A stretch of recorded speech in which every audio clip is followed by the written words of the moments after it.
whether or not they were clear to marry, whether there were any other entanglements that might distract from this, the freedom of them entering wholeheartedly into this marriage, and that they would then give their consent prior to them going ahead and it being recommended to the larger meeting that they were to marry.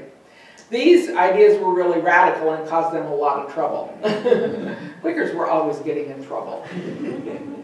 Now, Quakers didn't have priests or pastors in the early days, and yet they realized the religious nature of the marriage. And so they felt like it was really important to do this marriage in a religious kind of setting. But if you don't have priests and pastors, and in those days it was the priest that was to solemnize the marriage, to make it real, make it official. And you went to the Church of England to do that. Well, they weren't about to go. They were kind of non gratis in the Church of England. They were in trouble with the Church of England. So they couldn't go there. And they believed that it only needed divine presence and approval, nothing else. So in that way, Quakers simply took each other as husband and wife, in the presence of the Lord and in the presence of God's people that were gathered. The marriage took place in a meeting for worship with vows spoken out of the silence. And without a priest to sign the marriage certificate, it was signed by everyone present in the meeting gathered. Lucretia Mott is an American Quaker, an abolitionist, and a women's rights activist. In 1879, she wrote these words: "In the true marriage relationship, the independence of husband and wife is equal, their dependence mutual, and their obligations reciprocal." It's a powerful message for us as men and women, and as we enter into marriage, that we have that kind of true marriage relationship. And my challenge to all couples and families is that we take this sense of mutuality to heart. That in fact we model this by setting aside regular times in the family for meeting. Times to meet for worship, to conduct business just like we do within the church. And that as children appear in your family, that you include the children in this meeting for business as well. That this is a time to sit together before God and listen for God's message to you. Then together, listen around how to live out these leadings, these messages that come. And that everyone in the family has voice and ability to speak to the leadings. And that rather than conducting kind of adult business separate, if there's a shortage of finances, that we talk about that and that we listen together. How will God have us move forward with this? That it becomes a family gathering as we listen to God in community. Everyone has voice. Everyone can speak to the leadings.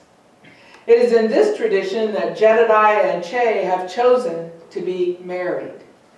Given the traditional message of submission at their wedding in the Philippines, they're choosing to restate their vows today. And in this tradition of mutual submission and equality and love.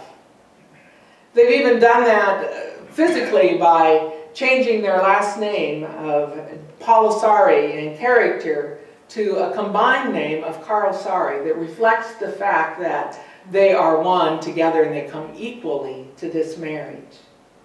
They've invited friends and family to join them for the celebration of marriage. And as Che is from the Philippines, they've also chosen to incorporate some Filipino traditions in their marriage. In Filipino tradition, they have several ninong and ninong. Those are kind of godparents for the wedding. We simply have a maid of honor and a best man, and they stand up and while they're good friends of the wedding, they kind of disappear from the marriage relationship. But in the Filipino tradition, they have these godparents that really are like godparents to children that stay with them and accompany them throughout their lives. They had several ninong and ninong with them in the Philippines, but one couple was not able to join them and are here today. Dylan and Devi live in Canada and weren't able to go because they had a baby at the time of the wedding. They were kind of busy. But they were able to come from Canada and be here today as Jedediah and Che's Ninong and Ninong. So the other thing that I think is cool is that they share a common cultural background. Jedediah and Dylan grew up in the same Jesus People movement and commune, and so have familiar cultural background together. And Devi, I'll get it right eventually. Devi is Filipina, like Che, so they share the common culture of growing up there, being from the Philippines. They will stand with Jedediah and Che as they repeat their vows at the close of this message and speak out of the silence. And then following that, in Quaker tradition, we will speak words of blessing and message to the couple out of worship as we enter into a time of worship. I will then conclude that time with a blessing of prayer over them and then invite us all to come and sign the marriage certificate, which is actually the one that they had in the Philippines. The marriage certificate's on the front. It's the marriage certificate from the Philippines. Devi and Dylan will sign the front of the certificate in the place where they would have signed if they had been able to go to the Philippines. We're going to fix it. And then the rest of us will all sign on the back and as witnesses and support of this marriage. But before we do that, Doug is going to come and sing for us the words of St. Francis of Assisi from the movie Brother, Sun, Sister, Moon. This was also sung at their wedding in the Philippines. And then we'll go from there into the silence, and the four of you will stand, and Jedediah and Che will repeat their vows to one another.